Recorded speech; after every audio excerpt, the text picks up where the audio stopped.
Ilara slid the loose floorboard back into place, her heart hammering against her ribs like a trapped bird. She shouldn't have looked. A voice, small and rational, screamed in her mind that she should have left the secret untouched, let the dust continue to settle on its forgotten truths. But the whisper of forbidden knowledge had been too alluring, a siren song in the Manor's oppressive silence. And she had looked. Inside the small velvet-lined box, nestled amongst brittle silk and age-old shadows, wasn't jewelry, nor ancient letters, nor any of the forgotten ephemera she'd spent her life cataloging. Instead, there was a collection of dried, withered human hearts. Each one was small, shriveled, an impossible, grotesque thing. And each was tagged with a delicate, handwritten name and a date. The air grew thin, abruptly colder, as if the very possibility of breath had been drawn out of the room, leaving only a vacuum of horror. Sarah, 1878. Eleanor, 1923. Clara, 1967. And then, most chillingly, Amelia, just 5 years ago. Each name a whispered testament, a life force consumed, a love extinguished. Only weeks before, a lifetime before, Ilara had yearned for anything but the mundane. An archivist by trade, her life had been a meticulously catalogued series of quiet disappointments, each day a new folder neatly filed away into the growing stack of her own overlooked existence. She'd searched for meaning in the forgotten lives of others, hoping to find a resonance that her own quiet existence perpetually lacked. Blackwood Manor, she'd thought, would be different. A grand, decaying monument to forgotten histories, rising from the fog-shrouded coast of Maine like a jagged obsidian tooth. It promised secrets, yes, but also a profound, immersive purpose, a chance to finally shed the skin of her predictable life and step into something truly epic. She remembered her arrival, the late autumn wind a mournful dirge against the skeletal trees that lined the winding drive. The manor had loomed through the perpetual gray sky, its Gothic revival architecture a symphony of turrets and gables, each shadowed window like an empty, watching eye. A constant dampness permeated everything, clinging to the heavy velvet drapes in the cavernous halls, settling into the ancient oak panels, whispering from the very stones. The air was thick with the scent of damp earth, decaying leaves, and something else, something subtly sweet, like faded potpourri and old secrets. It felt less like a house and more like a mausoleum for living memories. She remembered the first time she saw Silas. He emerged from the manor's deepest shadows, a figure sculpted from twilight and old sorrow, yet with a smile that promised warmth, a deceptive light in his shadowed eyes. He was tall, lean, his dark hair falling just so, a picture of Byronic melancholia. His eyes, though deep and shadowed, held a flicker of something ancient, something that seemed to instantly recognize her own unspoken yearnings, her own hidden depths. He was the sole heir to Blackwood, a solitary guardian of its dust and echoes, and instantly a strange, profound mirror to her own soul. He moved with a quiet grace, as if trying not to disturb the manor's delicate slumber, yet his presence filled the room, radiating a potent, unsettling charisma. Their connection was immediate, intoxicating, a sudden spark in the oppressive gloom. Days blurred into a symphony of shared secrets, hushed conversations in the labyrinthine library, their fingers brushing over ancient, leather-bound texts. He spoke of the manor's whispers, of its long memory, of the lives that had ebbed and flowed through its veins, and she listened, utterly captivated, feeling a sense of belonging she had never known. He had a way of looking at her, a gaze that stripped away her mundane shell, seeing the vibrant, yearning core beneath. His touch was like a slow, burning ember, igniting a hunger in her, a desire for a love that devoured, that consumed, a passion so intense it would leave no room for her former quiet self. She was falling, head over heels, into a beauty so profound it made her tremble.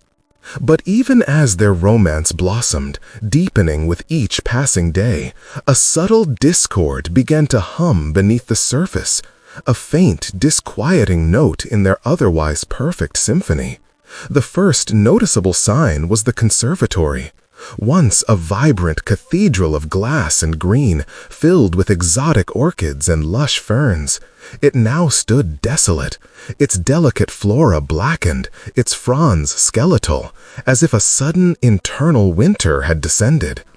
Silas had merely shrugged, a melancholic sadness in his eyes, blaming the harsh Maine climate, the lack of a proper gardener, the general decay of a forgotten lineage.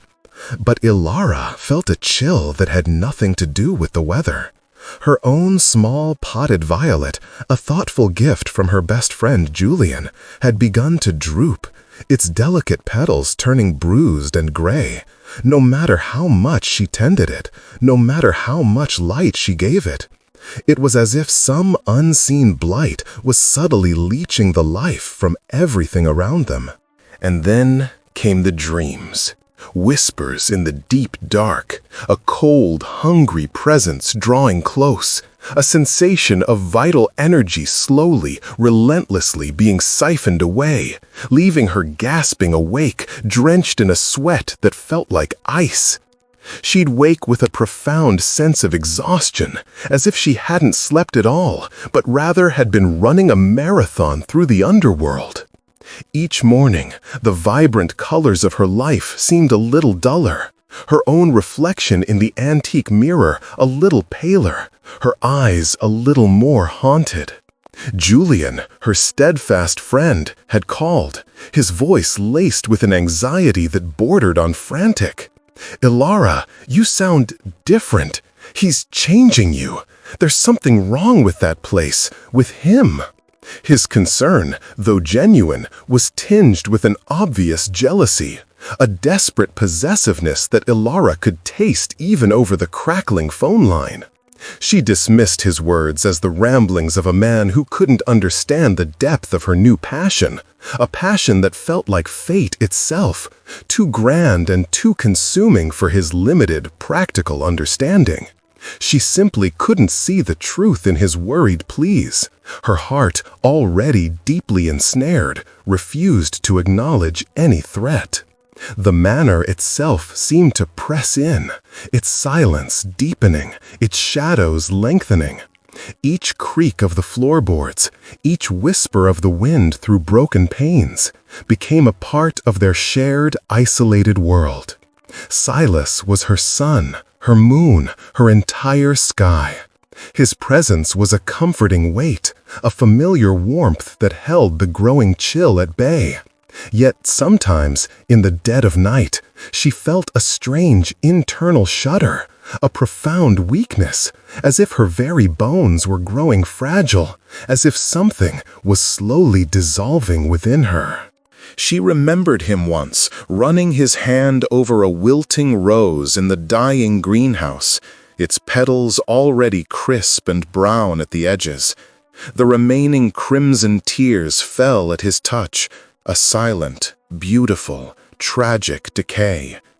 He'd looked at her then, his gaze intense, piercing, yet filled with a profound sorrow. "Everything I love, Ilara," he'd said, his voice soft, almost a caress, yet laced with an undeniable melancholy. "Everything I truly cherish eventually returns to the earth. A natural cycle, perhaps, or a curse." A shiver, cold and sharp, traced its way down her spine then, but she had quickly pushed it away, attributing it to the cold, damp air of the greenhouse. It was merely romantic fatalism, she told herself, the poetic lament of a man burdened by an ancient, decaying legacy. Sometimes an image would flicker at the edges of her vision, fleeting as a moth's wing. A woman with hair like spun gold, her laughter echoing through the very halls Ilara now walked, her eyes bright with a love that mirrored Ilara's own, a vibrant, desperate passion. Then the fading, the quiet, the eventual absence, like a photograph bleached by too much sun. A sense of profound loss, though not her own, would wash over her. Ilara would shake her head, attributing it to tiredness, to the Manor's own history playing tricks on her, to the melancholic atmosphere that pervaded everything. Yet the faint, ghostly rustle of that golden laughter seemed to intertwine with the rustle of dead leaves outside her window, a constant, unsettling counterpoint to the growing stillness within the Manor. Her archival instincts, however, were not entirely dormant, merely buried under layers of infatuation and self-deception. A nagging unease, a thread of unanswered questions, began to unravel the meticulously woven tapestry of her contentment. Why were so many rooms in the Manor sealed off, locked and forgotten? Why did Silas become so evasive, almost pained, when she pressed him about his family history, beyond the general melancholy? What was the true nature of his ancestors' peculiar ailments, the illnesses that seemed to strike down their loved ones in their prime? A gnawing curiosity, a fundamental drive to understand and catalog, slowly began to assert itself. One afternoon, searching for a misplaced ledger in a disused, dust-choked wing, she noticed it, a floorboard slightly askew in a forgotten bedchamber, its wallpaper peeling in delicate, morbid curls. It wasn't completely flush with the others, a subtle imperfection that her trained eye, accustomed to finding the hidden anomalies, immediately picked up. A curious tremor ran through her, a premonition of discovery and dread, a silent alarm bell that demanded her attention. She knelt, her fingers tracing the faint lines of its imperfection, feeling the almost imperceptible looseness. A small, rusty crowbar, forgotten by some past workman during a long-abandoned renovation, lay nearby, as if placed there specifically for her. With a slow, deliberate movement, a heart-stopping mixture of fear and compulsive need, she pried it up. The scent of dust and something else, something metallic and profoundly ancient, something that tasted like old blood and dried tears, rose to meet her. And there it was, nestled in the darkness beneath the floor, a small, velvet-lined box, beckoning. Her memory snapped back to the present, to the cold reality of the box now clutched in her trembling hands, its gruesome contents laid bare.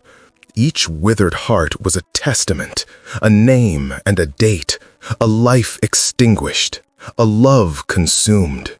The truth, stark and horrifying, punched the air from her lungs. This wasn't just decay, this was collection. A systematic, terrifying, monstrous collection.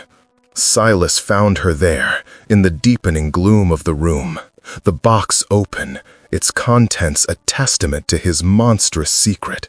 His face, usually a mask of gentle sorrow, was now etched with a deeper, more profound despair, a raw agony she had never seen.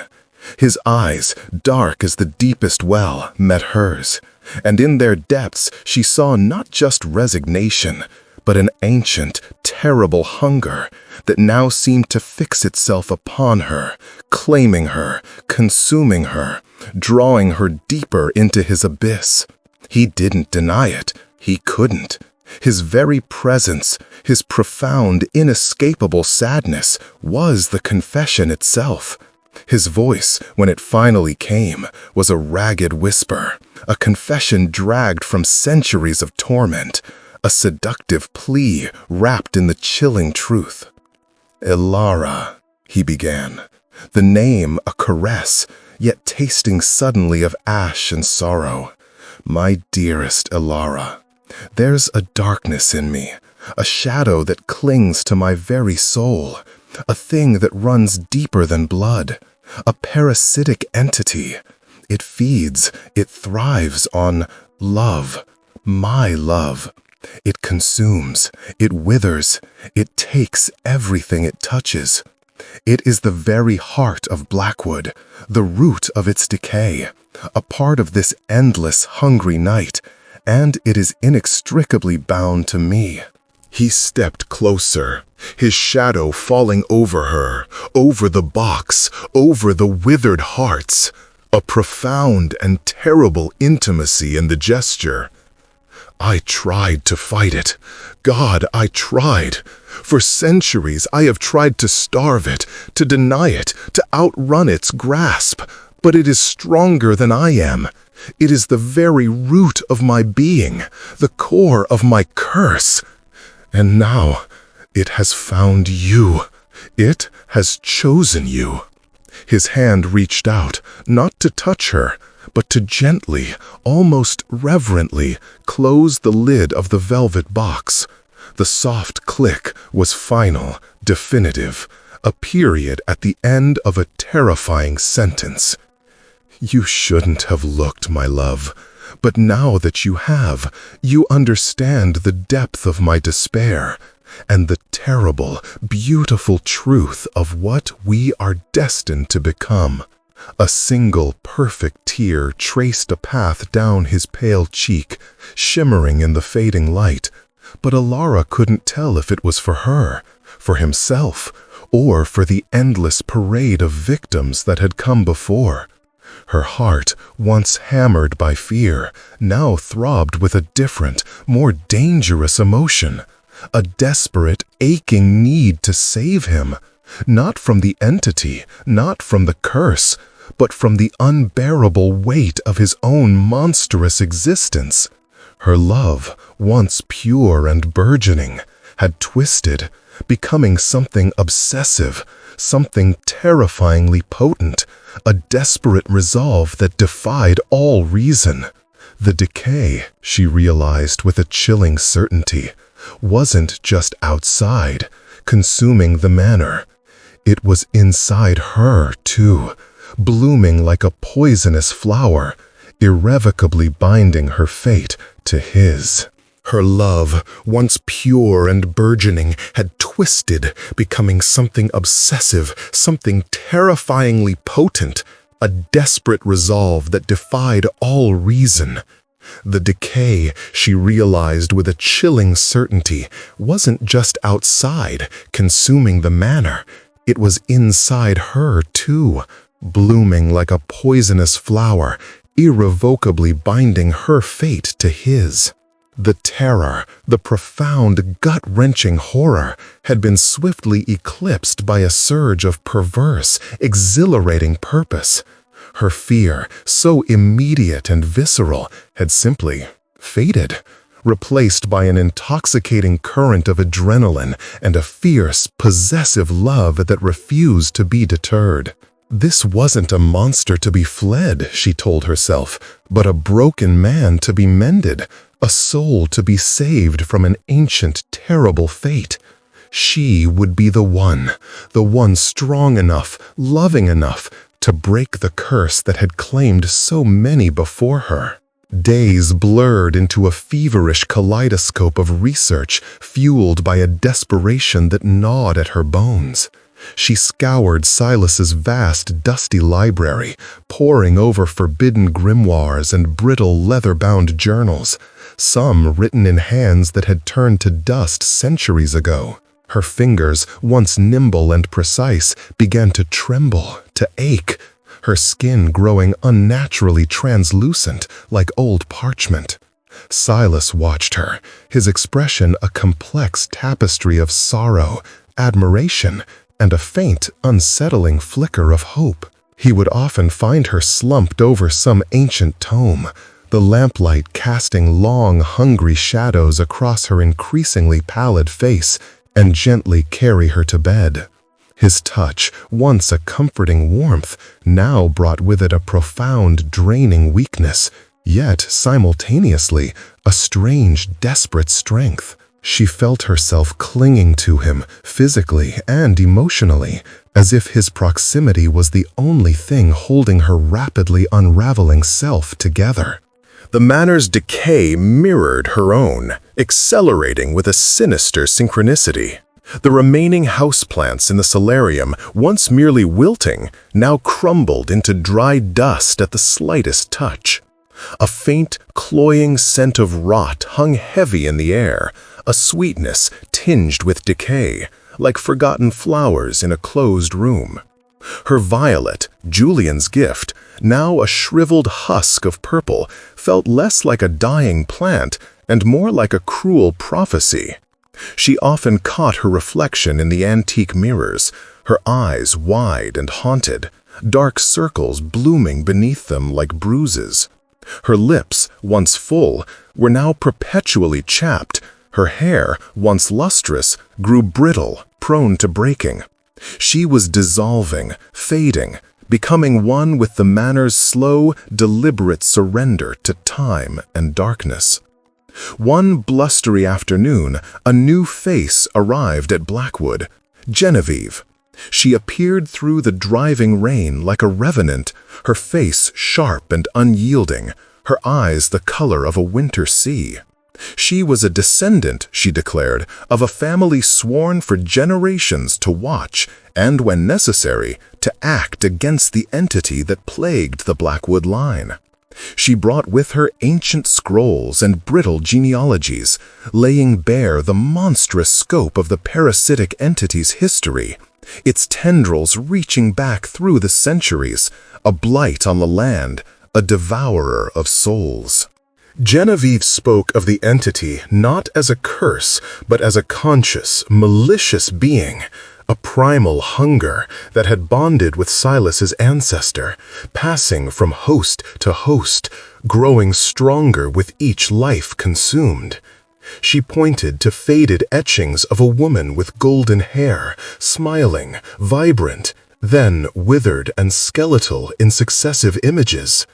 Amelia, Elara thought, remembering the tag on the small, shriveled heart. The visions Elara had dismissed as dreams now coalesced into terrifying flashbacks of real lives, real loves, all consumed. There was a young painter from the Edwardian era, his canvases filled with vibrant, blossoming life, then stark, barren landscapes as he withered, his artistic spirit drained away. A fierce suffragette from the 1920s, her passionate speeches replaced by a listless silence. All vibrant, all full of life, all loved, all withered. It feeds on the life force, Genevieve stated, her voice devoid of emotion, on the vitality drawn from those its host loves. It makes them intensely desirable, beautiful even, but it is a predator. It drains them dry. And Elara, it is now feeding on you. Elara, however, clung to her twisted hope. "No," she whispered, her voice fragile. "He told me. He hates it. He suffers. He wants to be free." Genevieve scoffed, a bitter sound. "They all say that. The hosts always claim to be victims, but they are complicit. They gain strength, longevity, a twisted form of charisma. Your Silas is no exception. He is as much a monster as the thing that shares his skin." She presented Elara with a stark choice, a cruel ultimatum. Kill him, break the cycle, or become the next withered blossom in his morbid garden. Ilara stared at Genevieve, her mind reeling, rejecting the truth with every fiber of her decaying being. She couldn't abandon Silas. She wouldn't. Her love, now a monstrous thing of obsession and pity, was too deeply embedded. She dismissed Genevieve's words as the ravings of a zealot, ignoring the undeniable truth of her own fading vitality, the way her vision occasionally blurred, the constant ache in her bones. Meanwhile, Julian, Ilara's best friend, had grown increasingly frantic. His calls had become desperate pleas, then accusatory rants. He spoke of dark omens, of a pervasive gloom that had settled over Ilara's voice, of the chilling sense that he was losing her. His jealous love, a quiet, enduring thing that Ilara had always taken for granted, now twisted into a desperate, dangerous resolve. He wouldn't stand by and watch her wither. He wouldn't lose her to Silas or to this ancient, unseen horror. Driven by a desperate, misguided love, Julian broke into Blackwood Manor one stormy night. The wind howled through the broken panes, a mournful lament, as he stumbled through the labyrinthine halls, armed with a motley collection of folk magic components he'd hastily gathered. Bundles of dried herbs, a jar of murky river water, a rusted iron nail, a faded photograph of Ilara, vibrant and laughing, from a time that felt impossibly distant. He meant to perform a ritual, a cleansing, a severing. He meant to rip Silas's influence from Ilara, to restore her to herself, to bring her back to the life they were meant to share. He found Ilara in the library, slumped over a translation of an obscure Latin text, the light of a single flickering candle throwing her gaunt features into sharp relief. Silas stood over her, his hand gently stroking her hair, an expression of profound sorrow on his face. Yet his eyes, in that brief, terrible moment, seemed to glitter with an almost predatory light. Julian's cry, a strangled roar of rage and heartbreak, shattered the silence.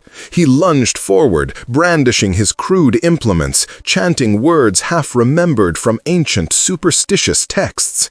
He poured the river water, mixed with crushed rosemary and rue, in a circle around Ilara, intending to sever the binding, to purify, to release. But the entity was ancient, cunning, and fiercely protective of its host, of its newest, most potent meal. The ritual backfired catastrophically. Instead of breaking the connection, Julian's desperate magic twisted it, amplifying it, irrevocably binding Ilara's life force directly to Silas. A searing pain ripped through Ilara like 1,000 tiny needles piercing her veins, followed by an immediate, profound draining, a sensation of being hollowed out from within. She screamed, a ragged sound that tore from her throat as her body seized, her vision turning to a blinding white, then black. When she awoke, days later, the world was a blur of muted colors and a pervasive, aching weakness. Her physical withering had accelerated dramatically. Her skin was now almost translucent, veins visible like delicate blue rivers beneath the surface. Her breath was shallow, her heart a fluttering bird. She could barely walk, barely speak without her voice cracking. The smell of decay now clung to her own skin. Her reliance on Silas was absolute. She felt a profound, debilitating exhaustion whenever he was not near, a hunger that gnawed at her, a chill that seeped into her bones. Only in his presence, in the terrible, consuming warmth of his proximity, did she find a fleeting semblance of strength, a temporary reprieve from the inevitable. He held her, stroked her hair, his touch both a soothing comfort and a draining poison. Julian was gone, vanished back into the storm, presumably in despair and horror at the catastrophic failure of his ritual, at the ruin he had unwittingly wrought. Or, perhaps, Ilara thought with a shiver, he had simply withered and fallen on the desolate moors surrounding Blackwood, just another lost soul claimed by its hunger. Trapped in the manor by a storm that raged for days, a perpetual twilight descending upon the already darkening landscape, Ilara was tormented. The entity, now inextricably linked to her, no longer needed Silas as an intermediary for her visions. It whispered to her in the darkness, showing her, forcing her to relive the fading moments of its previous victims. She saw Sarah, 1878, a vibrant artist, her hands growing stiff, unable to paint the light she loved. Eleanor, 1923, a fiery poet, her words fading into incomprehensible murmurs. Clara, 1967, a compassionate nurse, her touch growing cold, her warmth receding. And Amelia, just 5 years ago, her golden hair losing its luster, her laughter replaced by hollow coughs, her eyes dimming to a final, tragic stare. In each vision, Silas was there, not as a tormented victim, but as a silent observer, sometimes with a look of profound regret, but often with a detached, almost serene acceptance. Sometimes she saw a subtle smile play on his lips as the entity drew sustenance, as the life force flowed through him. His confessions of suffering, of his desire for release, now rang hollow, replaced by the chilling truth. He was a willing participant, a monster in his own right, perhaps even a beneficiary of this gruesome partnership. He had not fought it. He had embraced it, allowed it to define him, using his ancient curse as a shield for his own complicity, his own terrifying survival. The realization hit her like a physical blow, stripping away the last vestiges of her self-deception. Her love, which had twisted into a monstrous desire to save him, now fractured, morphing into a cold, hard resolve. She had to confront him, not as a woman trying to heal a broken man, but as a victim confronting her tormentor, a monstrous force confronting another. She found him in the great hall, staring out at the storm-ravaged landscape, a figure carved from shadow and sorrow. The air around him shimmered with a barely perceptible malevolence, a vibrant, hungry hum. "You lied to me," she rasped, her voice thin, fragile, yet imbued with a newfound strength, a cold fury that defied her decaying body. "You told me you were a victim. You told me you hated it." Silas turned, his face unreadable in the dim light, yet his eyes held an ancient, terrible knowing. "And do I not suffer, Ilara, to watch them fade, to feel their life drain into me, to carry their ghosts in my very blood? Is that not a torment?" "No," she said, taking a step forward, a surge of adrenaline momentarily overcoming her weakness. "It is a choice. You chose to be its vessel. You chose to feed it, to let it live through you. You chose to love them, knowing what that love would do. You chose me." The word hung in the air, heavy with accusation, stripped of any romantic veneer. He took a step towards her, his voice a low, seductive whisper, a desperate attempt to draw her back into his web of sorrow and illusion. "But our love, Ilara, is different. It is stronger. It is destined. Don't you feel it? The way we are bound, now, truly, inextricably linked? We can be together, eternally. A shared existence, a shared power. Join me. Let the entity consume what remains of you and rise as its consort, its queen. We will rule this domain, immortal, beautiful, beyond human frailties. You will have the powerful love you craved."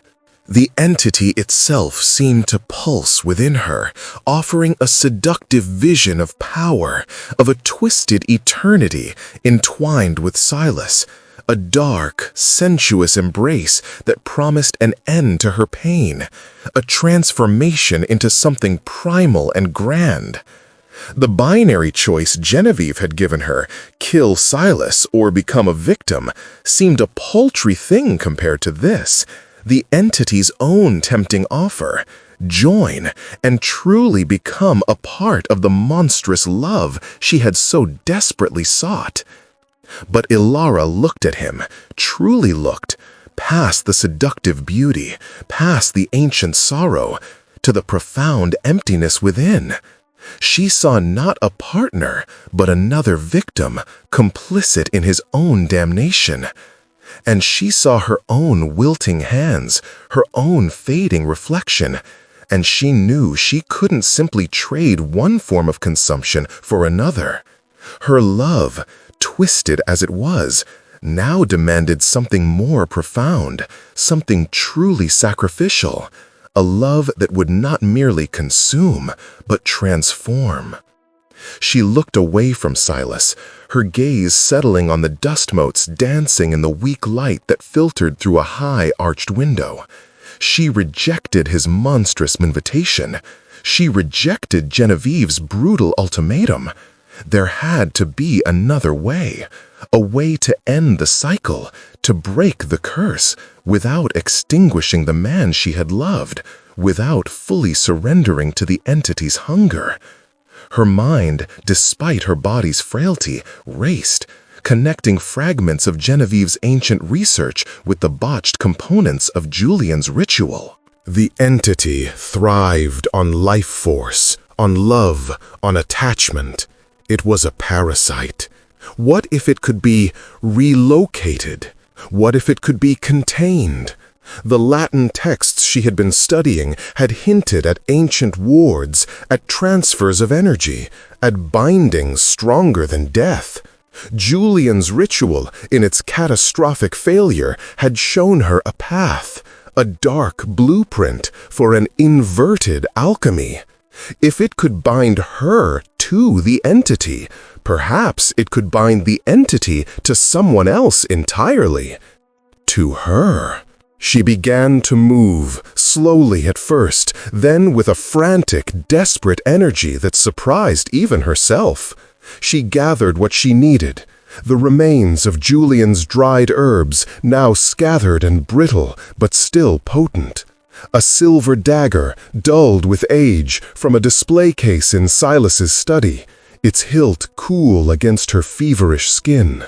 A vial of her own blood, drawn with a trembling hand, a testament to her fading life. And the velvet box, the small, gruesome velvet box, containing the withered hearts of Silas's past lovers, each one a tiny, shriveled testament to the entity's appetite, each a key to its hunger. Silas watched her, his face a mask of bewildered sorrow, then growing dread. "Ilara, what are you doing?" he whispered, a tremor of genuine fear in his voice. Don't touch these things. Don't try to fight it. You'll only hasten your end." "I am not fighting it, Silas," she said, her voice now steady, imbued with a terrible resolve. "I am claiming it." She led him to the Manor's blighted heart, the deepest cellar beneath the old greenhouse, a place where the earth itself seemed to weep, where ancient roots snaked through the stone, intertwined with a palpable, oppressive darkness. The air was thick with the scent of damp soil, and something else, something metallic and profoundly ancient, the essence of the entity's long habitation. There, amidst the decaying roots and the pervasive chill, she drew a complex symbol on the dirt floor, a ward of binding with her own blood. She placed the withered hearts at its points, each a conduit, a memory of a life consumed. Silas stood before her, captive not by chains, but by a profound sense of horror, of dawning comprehension. The storm outside raged, shaking the very foundations of Blackwood Manor, mirroring the tempest within its walls. "This entity, Silas," she said, her voice echoing in the gloom, "it craves a vessel, it craves a home, but it cannot exist without love, without the vitality it draws from love. You offer it a tragic love, a consuming love, but I offer it something more. A sacrificial love, a love that will finally give it a home it cannot corrupt, a love that will feed it eternally, but will never allow it to claim another." She raised the silver dagger, its blade glinting faintly in the gloom, not at him, but at her own wrist. Silas gasped, his eyes wide with a mixture of terror and a new, terrible understanding. "No, Elara, what are you doing? Don't!" She smiled then, a pale, ghost-like smile that held no mirth, only a profound, heart-breaking resolve. "I am ending this, Silas, not by killing you, but by taking your place, by becoming the warden of this dark love, the eternal heart of Blackwood." With a swift, decisive movement, she slashed her wrist, letting her pale, precious blood drip onto the symbol, onto the withered hearts. A wave of profound weakness washed over her, but she pushed through it, her eyes fixed on Silas. As her blood mingled with the earth, with the echoes of ancient lives, a horrifying, palpable shift occurred. The air around Silas shimmered violently, an invisible force tearing at him, ripping at his very essence. A guttural shriek, not his own, but something ancient, inhuman, tore from his throat. He convulsed, collapsing to his knees, his hands tearing at his chest, as if trying to rip something out from within. Then, with a final agonizing wrench, a dark, undulating shadow seemed to tear itself from Silas's body, swirling violently in the air, a vortex of pure hunger and ancient malice.